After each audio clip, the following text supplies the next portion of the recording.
Hi, this is Sarit Switzer, and welcome to the It Is Taught podcast, a podcast devoted to the teachings of Rabbi Shneur Zalman of Liadi as recorded in his most famous work, the Tanya.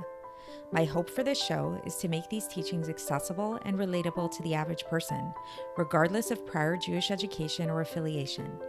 The episodes follow the prescribed daily study portions and are meant to serve as practical lessons in how to live your life as your true self and develop an authentic and powerful relationship with your Creator. I have personally experienced the effects the study of this work has had on me, and I'm excited to share what I can of this knowledge with you.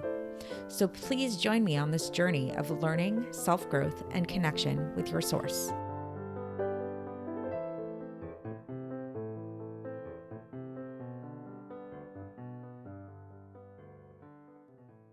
Hi, and welcome to the It Is Taught podcast. This is episode 539 for the 24th of Iyar in a regular year.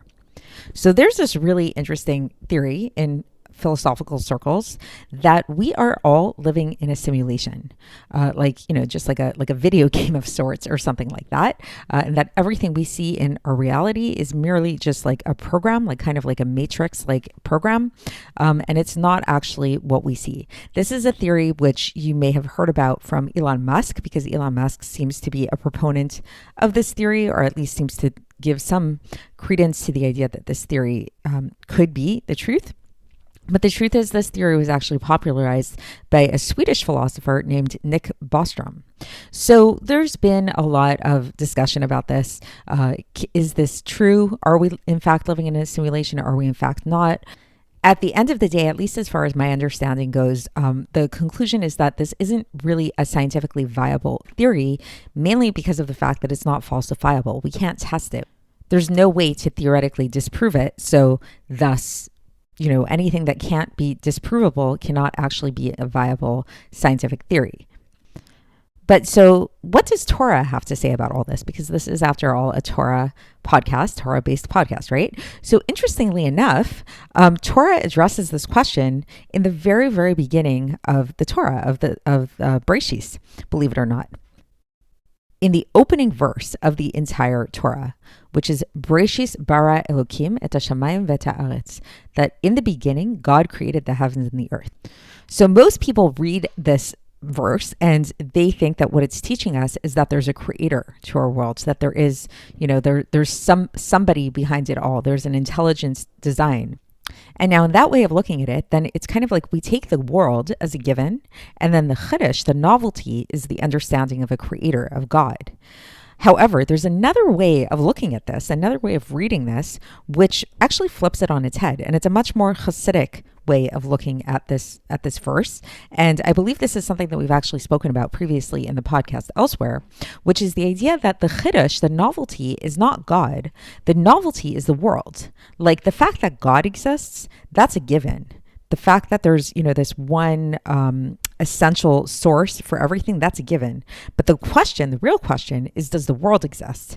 And if the world exists, how is that possible? Because this is a big theme that comes up in Chassidus, that if God is really one and there is nothing apart from him, how can there really be a world outside of him? There's God in the world. And is this really true? Maybe it is a simulation. Maybe it's not really a world. And so Bereshis bara Elokim et hashamayim v'et haaretz comes to teach us that no, actually there is a world. God actually did create a world. And the fact that there is a world apart from God is actually pretty miraculous. It's actually crazy, and it doesn't really make much logical sense.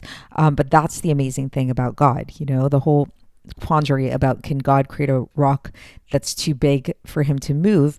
That's sort of what he did in creation. It's the whole idea of that tzimtzum, that God mitzamtzemed himself. He constricted himself in order to create something apart from him. A world in which there are people that can actually be partners in creation, that can actually pray to God to change God's will, which is, a crazy thing if you think about it. Nevertheless, as we'll see in today's podcast, this simulation theory, this idea that we're all living in a simulation, there is some logical basis to it, and there is a reason we can actually. It is understandable why somebody might think that.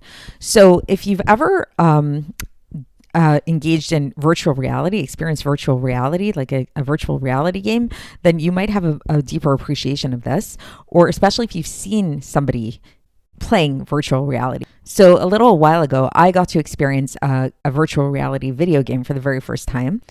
And my friend who was with me took a video of me as I was playing this virtual reality game. And it's really interesting to watch because what I was experiencing, was this whole world with the headset on. It was like this whole, there's like steps and dimension and depth and different creatures and all kinds of different things and things like that. And I'm like holding this stick in this virtual world and I'm hitting these different monsters and they're coming at me from different places.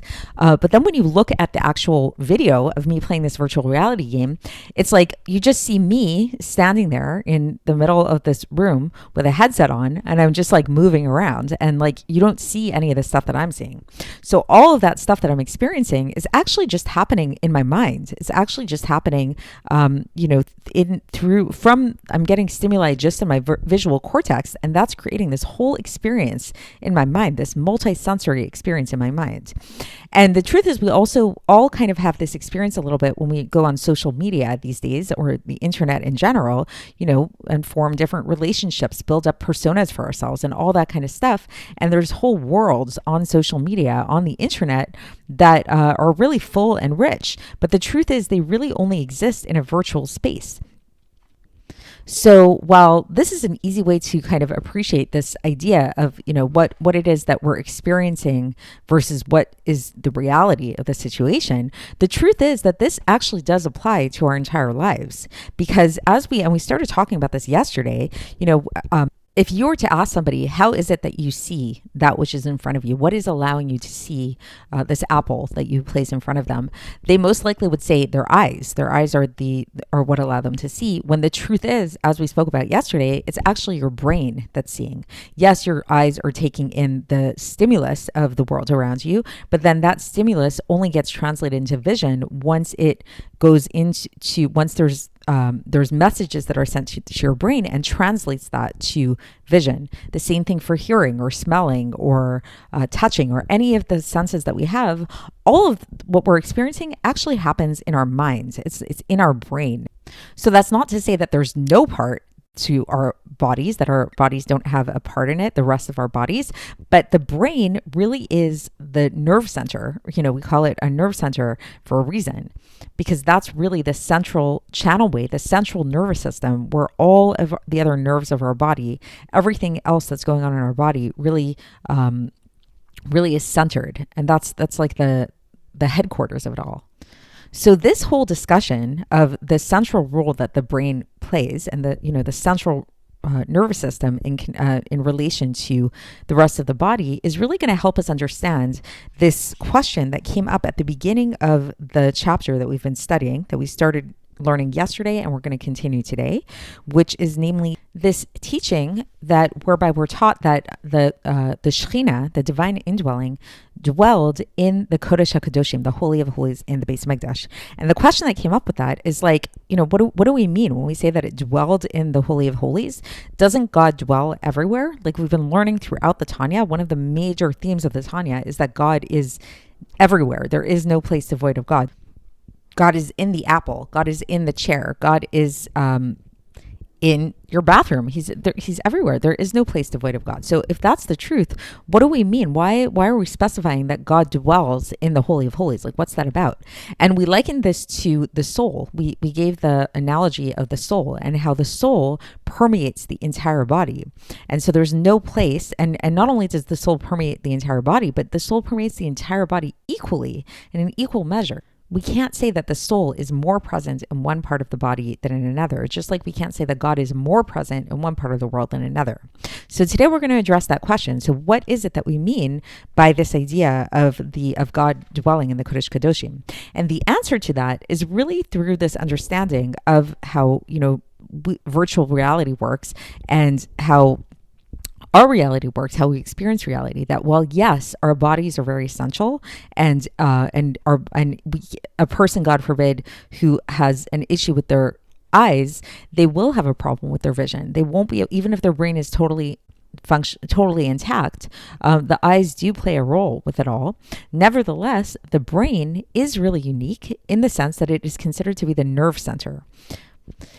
And what we mean by the nerve center is that that is the place where the vitality of the soul, the brain is the place that the vitality of the soul is more revealed there. So it's not that it's more present there. So because again, the soul permeates the entire body in equal measure. However, when it comes to the brain, it's more apparent that there's this like strong vitality there. It's more revealed that there's this strong vitality there. And so this is how we can understand in a more broader context when we talk about the world versus the holy temple, and especially the Kodesh Kadoshim, the Holy of Holies. So just as the body has a nerve center, which is the brain, so too does the world have a nerve center. And that nerve center is in fact the Kodesh Kadoshim. So that's what the theme is going to be for today's Tanya. And so let's get into the text and see how the Alter Rebbe explains this. For context, we're in the middle of chapter 51 today of Likkutei Amarim. And so the Alter Rebbe begins here referencing an idea that we brought up yesterday, namely that this vitality, this vital flow that flows throughout the body of the soul can really be understood in terms of 613 energy flows that flow throughout the body, and that parallels the 613 mitzvahs. That's why each one of the mitzvahs that we do allows our bodies and our souls to connect with their source above in a unique way. And so then this is why we try to be as careful as possible in keeping all of the details of the 613 mitzvahs, because each one of the details is another aspect of that flow, and we want to get that divine flow to be as clear and as without any obstruction as possible. So with this in mind, that there are these 613 different kind of like energy flows that are coming from the concealment of the soul down into the body, and this is what causes the body to be animated, to be vitalized. So what's taught about this is that the mainstay of this flow of energy, and like kind of like the source of where the energy flows from throughout the entire body, is entirely situated in the brain. So it all comes from the brain. Just like we were saying, everything we experience in our world, in our reality, it all has to go through the brain in some capacity or another. And so that's why, spiritually speaking, the brain receives its vitality first. It's the first one to receive the vitality. And within the brain itself, there's different components of the brain, of the mind.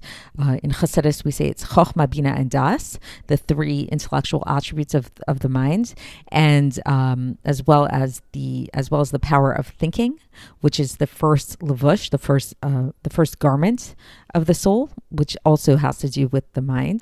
So when a person is receiving their vitality from above, it first goes into the mind, because the mind is like the source from which the flow to everywhere else is going to happen.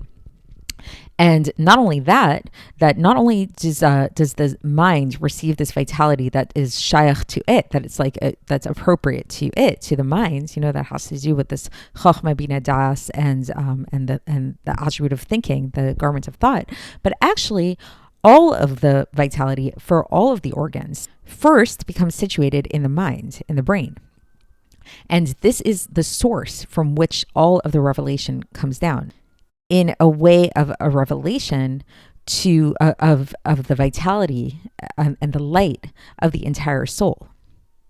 And then from there, that vitality, which again, its mainstay is in the mind, then that vitality flows down into and gives vitality to all the different organs of the body. So then we can start to talk about the power of sight, so that the power of sight becomes revealed in the eye, the power of hearing in the ear, and all of the other soul powers get like spread out from the brain. So it all is sourced in the brain. And this is why we can say that like the mainstay, the main dwelling place of the soul is in the brain in a way of revelation, because that's from where the revelation and the flow, the influx of energy comes into all the organs. It comes from there. So what the rest of the organs are receiving, are experiencing, is they're just getting the radiance of this energy flow. But really, the mainstay of the energy flow is in the brain. So, and what the Alter Rebbe likens this to is like if we were to have sunlight shine into a room. Let's say you have a building with like many different rooms in it, and the sunlight is shining into the rooms. Then the source is really the sunlight, the original sun. And then the rooms are receiving that radiance. And so they're receiving the radiance of the sun, but the mainstay, their main vitality is in the sun. The same thing with the brain. The brain really is that nerve center. It's like really, in a certain sense, we can say that the brain is really what it is that keeps a person alive. And so then just in parentheses here, the Ultra Rebbe concludes with an interesting point that what about the heart, right? Because it's like when we think about like what is keeping somebody alive, let's say, God forbid, someone's in the hospital and we want to know if they're still living or not. So usually when we tend to think of it, about the heart. We want to know, is the heart still pumping? Is the heart still going? But the truth is, says the Ultra Rebbe, even the heart receives from the mind, because what tells the heart to pump blood? The heart receives those messages from the mind, from the brain. So it really does all come back to the brain. And this is this idea that the brain rules over the heart, naturally speaking, as we explained above. So that's like, a very interesting point that the Ultra Rebbe concludes with over there.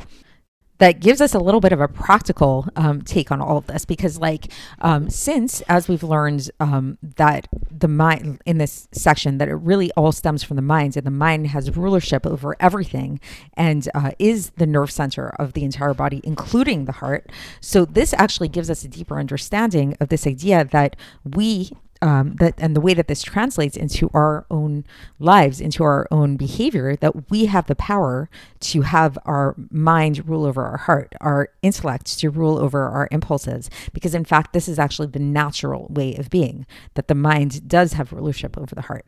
So that's the end of the section for today. And so I hope that was interesting for you. And we're going to continue tomorrow, still in this chapter, but in a new section of this chapter. So stay tuned for that, and I will speak to you then.